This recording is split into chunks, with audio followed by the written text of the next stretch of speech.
শ্রীলঙ্কায় টেস্ট পরীক্ষাটা বেশ ভালোই দিচ্ছে বাংলাদেশ।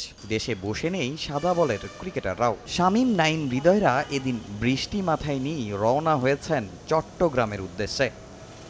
শ্রীলঙ্কার বিপক্ষে সাদা বলের স্কোয়াডের প্রাথমিক বিবেচনায় আছেন মোহাম্মদ সাইফুদ্দিনও। দীর্ঘ ১৩ মাস ধরে জাতীয় দলের বাইরে এই অলরাউন্ডার। ইনজুরি কাটিয়ে সবশেষ ডিপিএল দিয়ে আবারও ফিরেছেন ২২ গজে। ব্যাটিংয়ে হতাশ করলেও বোলিংয়ে ১৪ ম্যাচে ২৪ উইকেট নিয়েছিলেন সেরা বোলারদের তালিকায় ৩ নম্বরে। শ্রীলঙ্কা সিরিজের জন্য প্রস্তুতিটাও হয়েছে বেশ। এখন শুধু অপেক্ষা একটা সুযোগের।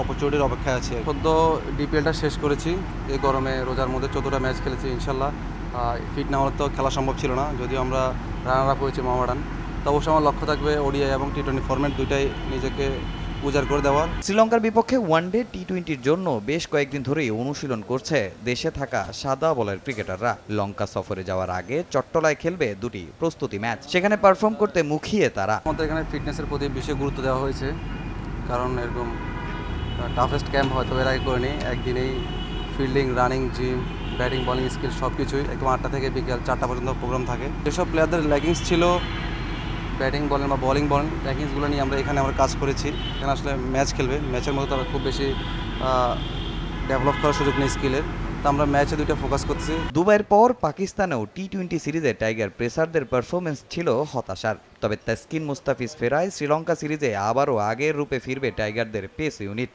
এমনটাই বিশ্বাস কোচ নাজমুল হোসেনের। মুস্তাফিজ, শরীফুল বা আপনি তাসকিন যদি বলেন, ওরা অনেকদিন ধরে ক্রিকেট খেলছে এবং এরকম সিচুয়েশন অনেকবার পড়ছে। বাট আমি আশাবাদী ওরা প্র্যাকটিসে যেভাবে নিজেদের মেলে ধরছে এবং যেহেতু ছিল আমাদের আর 7 বা 10 দিনের মধ্যে ওয়ানডে সিরিজটা বাকি আছে এবং ওরা এইভাবেই এগোচ্ছে, তো আশা করি আমাদের যে এক্সপিরিয়েন্স বোলারগুলো দিয়ে খেলে শ্রীলঙ্কাতে ডিফারেন্ট আমরা রেজাল্ট করতে পারি। এ দলের ক্রিকেটারদের নিয়ে দুই ভাগে বিভক্ত হয়ে রোববার ও মঙ্গলবার চট্টগ্রামে দিবারাত্রি দুটি ওয়ানডে খেলবে টাইগার ক্রিকেটাররা।